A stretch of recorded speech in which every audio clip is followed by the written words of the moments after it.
Tired of juggling too many apps and ready to say goodbye to Setmore?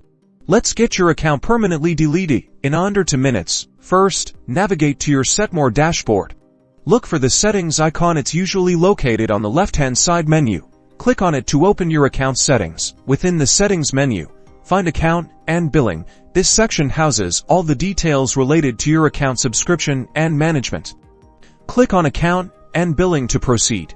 Now, scroll down usually to the very bottom of the account and billing page until you see an option like Delete Account, Close Account, or something similar that indicates permanent account removal. A confirmation window will pop up to make absolutely sure you want to proceed.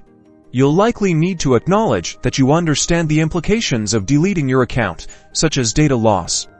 Read the information carefully. Many platforms require you to type a specific word, such as delete, in a provided field to confirm. Once you've confirmed, your Setmore account will be permanently deleted.